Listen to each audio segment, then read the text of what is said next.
வாழ்க வையகம், வாழ்க வையகம், வாழ்க வளமுடன். குரு வாழ்க, குருவே துணை. அருள்நிதி பேராசிரியர் அன்பழகன் திருவண்ணாமலை.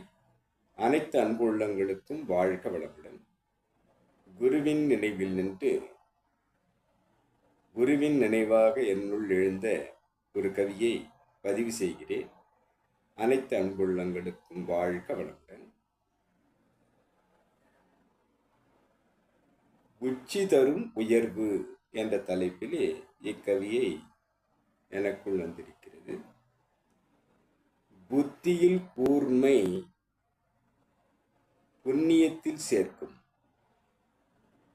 புத்தியில் கூர்மை புண்ணியத்தில் சேர்க்கும். சக்தியில் கூர்மை சர்வேசனை இணைக்கும். நெற்றியில் கூர்மை நிஜமுணரச் செய்யும். பக்தியில் கூர்மை பரமனை இணைத்திடும். குருநெறியில் கூர்மை நற்குணத்தில் அளிக்கும். யோகத்தில் கூர்மை யோசனைகள் தந்திடும்.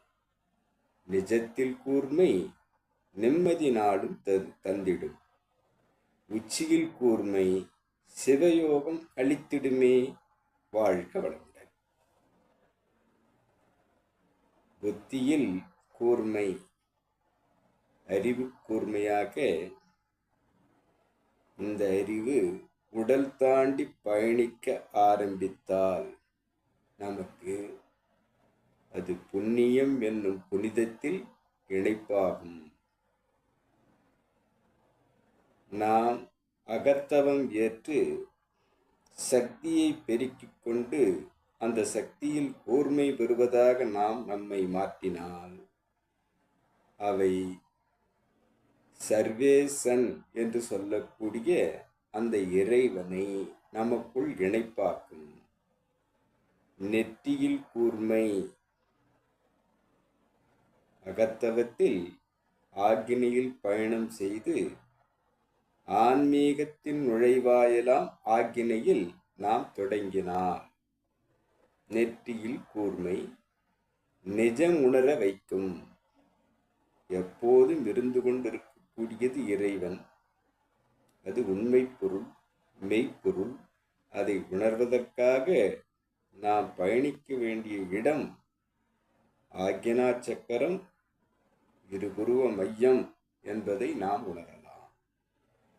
பக்தியில் கூர்மை இறைநிலையோடு எண்ணத்தை எப்போதும் கலக்கவிட்டால் பரமனை இணைவதாக அது அமையும் என்பதை வருகிறது.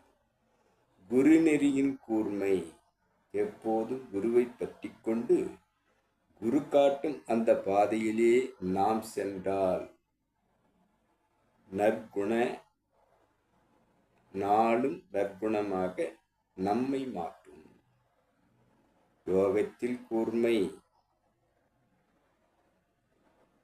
இணைப்புகள் நம்முடன் பெறுவது அத்தனையும் நற்குணத்தை ஏற்படுத்துவதாக அந்த யோகாசனம் நமக்கு அமையும். யோசனைகள் தந்திடும். நிஜத்தில் கூர்மை உண்மை பொருள் எது என்பதை நம் அறிவார்த்தமாக புரிந்து கொண்ட போது அது நமக்கு நிம்மதியை, இன்பத்தை, பேரின்பத்தை, பேரின்பக் களிப்பை, பேர் ஆனந்தத்தை எந்நாளும் அளிப்பதாக இருக்கும். உச்சியில் கூர்மை இறைநிலையின் நுழைவாயிலாம் துரியத்தில் நாம் பயணித்தால் அந்த பயணம் சிவயோகம் என்று சொல்லக்கூடிய அறிந்தது சிவம், மலர்ந்தது அன்பு என்பதாக அது நம்மை அழைத்து சென்று நான் வேறு இறைவன் வேறு அல்ல, அந்த இறைவனே தான் தன்மாற்ற சரித்திரமாக அனைத்துமாகவும் நாமாகவும் ஆகியிருக்கிறோம். அவனன்றி ஓரணுவும் அசையவில்லை என்பதாக நம்மை மாற்றும்.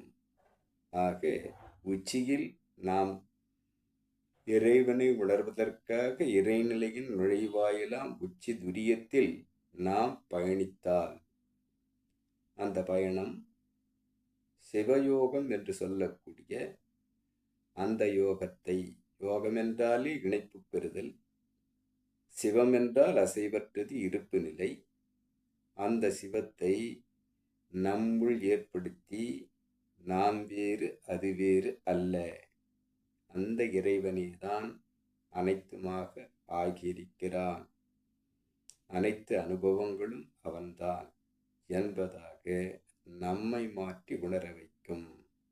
அவ்வாறு உச்சிக்குள் நாம் உயர்வை பெறுவதாக இருக்கிறது என்பதை கூறுவதாக இக்கவி குருவின் நினைவாக அமர்ந்தபோது எனக்கு தோன்றியது. இந்த விளக்கத்தையும் இந்த கவியும் என்னுள் ஏற்படுத்திய இறைநிலைக்கும் குருநிலைக்கும் இதுகாரும் செவிப்படுத்த அனைத்து அன்பு உள்ளங்களுக்கும் நன்றி. வாழ்க வளமுடன் என வாழ்த்தி நிறைவு செய்கிறேன். வாழ்க வளமுடன்.